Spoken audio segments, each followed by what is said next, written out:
চলে যাই দু চোখের পথে, বলে যাই কথা তোরই যে মন আমার ভাব। আমাদের কপালটা আজকে একদমই খারাপ, তা না হলে আমরা কক্সবাজারে প্রবেশ করার পরপর কেন বৃষ্টিরও প্রবেশ করতে হবে কক্সবাজারে? সবাই মিলে একটু বাইরে ঘুরবো ফিরবো, কাজ করব, আনন্দ করব, এর জন্যই এখানে আসা। আর দেখো হুট করে সবার মনটা কিভাবে নষ্ট হয়ে গেল। আসসালামু আলাইকুম, আমি আরুশারু। আজকে একটি ভিডিওর ব্লগ নিয়ে চলে এসেছি আপনাদের মাঝে। আমার ভালোবাসার মানুষেরা অ্যান্ড কক্সের সবাই কেমন আছো কমেন্ট করে অবশ্যই বলো। এই হচ্ছে আজকের দিনের শুটের আমার ফাইনাল লুক। আজকের ক্যারেক্টারে হিরো হিরোইনকে একদম চেঞ্জ করে দিয়েছে মেকআপ ম্যান। অবশ্য রিয়েলিটি লাইফে আমাদের কিন্তু এরকম নয়, বাট হচ্ছে ক্যারেক্টারের জন্য সবকিছুই করতে হয়। এত সকাল সকাল উঠে মেকআপ নিয়ে চলে যাচ্ছি শুট করতে। আপনাদের দোয়া এবং ভালোবাসাতে সাপোর্টে হচ্ছে আমাদের এত দূরে এই প্রথম শুট পড়েছে। এর আগেও মিউজিক ভিডিওর অনেক শুটের অফার এসেছিল। সবার যে কি মাইন্ড, সবাই কইতেছে আমি নাকি এটা খাই না, না খাই নাকি আমি ম্যাজিক্যাল স্লিমিংটার আমি রিভিউ দেই। এই কি কোনো কথা? মানুষ কি চিল্লে দেছ ওকে?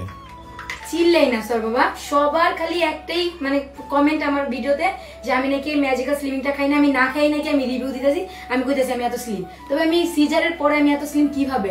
আসলে তো কিভাবে খাই আমি সারাদিন দেখেন আমরা কিন্তু এইখানে এখানে শুট দেই, আমরা রেস্টুরেন্ট এখানে যাই, এত খাবার খাই, তারপরে দারু এত উপকার, অনেক স্লিম। তো এটা না খেলে কেউ স্লিম থাকতো? এটা কই সবাই বলে তো এটা খেলে কি কি উপকার?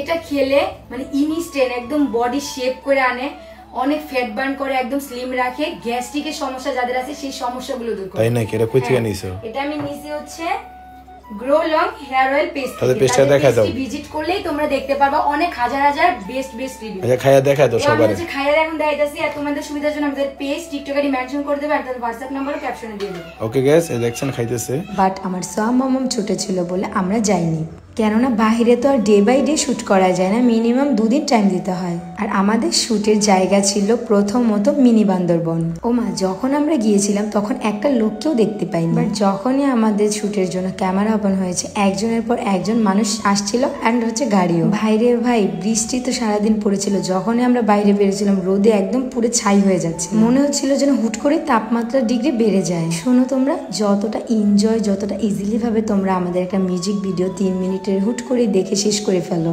তারপরও তোমরা একটা লাইক না করে, একটা কমেন্ট না করে, কোনো কিছু না করে জাস্ট করে বেরিয়ে যাও। বাট এই কাজ করার জন্য আমাদের যে কতটা শ্রম দিতে হয়, একদিনের জায়গায় 2 দিনও অনেক সময় শুট করতে হয়, বৃষ্টিতে ভিজতে হয়, রোদে শুকাতে হয়, আরো অনেক কষ্ট করতে হয়। কাজটা যখন আমরা করতে যাই, এই স্পট থেকে ওই স্পট, এই স্পট থেকে অন্য স্পট, বিভিন্ন স্পটে ঘুরে ঘুরে করতে হয়। সবচেয়ে বেশি আমাদের ভালো লেগেছে এই ইনানি বিচে। আমরা এমন মুহূর্তে এসেছিলাম যে মুহূর্তটা ছিল খুব সুন্দর, মনোরম। ট্রাস্ট মি গাইস, কারো যদি মন খারাপ থাকে এখানে দাঁড়ালে সব ফ্রেশ হয়ে যাবে। ভালোবাসাটা আসলেই সুন্দর, এখন বুঝতে পারছি। মনে হচ্ছিল যেন সময় কোথা দিয়ে পার হয়ে যাচ্ছে। আর আমার সোয়ার পাপ্পা সব সময় আমাকে কেয়ার করে, এখনো মনে হয় আমরা নতুন বিয়ে করেছি। অথচ দেখো এই মানুষটার সাথে 5 বছর কেটে গেল। কেউ বলেছিল একদিন 5 মিনিটও টিকবে না, কই দেখিয়ে দিলাম তো। বাই দা ওয়ে, পাস্ট আমি একদমই মনে করতে চাই না। যারা বলার তারা বলুক, যারা শোনার তারা শুনতে থাকুক। দেখো সেই সকাল থেকে শুট করতেছে, এখনো একটি গানের কিছুই হয়নি। লাস্ট পার্ট করেছি আমরা একটা রেস্টুরেন্টে। এই রেস্টুরেন্টের নাম হলো কুটুম্বাই রেস্টুরেন্ট। আমরা কক্সবাজার যতবারই আসি না কেন, এই রেস্টুরেন্টে একবার হলেও আসবো। তোমরা যারা যারা কক্সে যাবা অবশ্যই কুটুম্বাড়িতে যাবা। এত সুন্দর করে আপু ডেকোরেশন করেছে, খাবারও যেরকম ইয়াম্মি, জায়গাটাও তেমনটা সুন্দর। আজকে আমাদের মিউজিক ভিডিওর এই ড্রেসের স্টাইলের গেটআপগুলো তোমাদের কাছে কেমন লেগেছে সবাই একটু কমেন্ট করে অবশ্যই বলে যাবা। আশা করি এই মিউজিক ভিডিওর লুকগুলো তোমরা আমাকে এই ফার্স্ট দেখতে পাবা। যেহেতু এই গানটা হচ্ছে স্কুটি নিয়ে খুব তাড়াতাড়ি রিলিজ হবে, সেই জন্য আমাদের অল প্ল্যাটফর্মগুলোতে চোখ রাখো। খুব শীঘ্রই বলে দেবো তোমাদেরকে কোন চ্যানেলে আপলোড হবে। অবশ্যই কমেন্ট করে জানাবা কেমন হয়েছে। আর সেই পর্যন্ত সবাই ওয়েট করতে থাকো, ভালো থাকো, সুস্থ থাকো, অ্যান্ড আমাদের জন্য একটু দোয়া করো, ঠিক আছে? সেই সাথে আমার মামামের জন্য একটু বেশি করে দোয়া করবা। সবাইকে আল্লাহ হাফেজ, টাটা।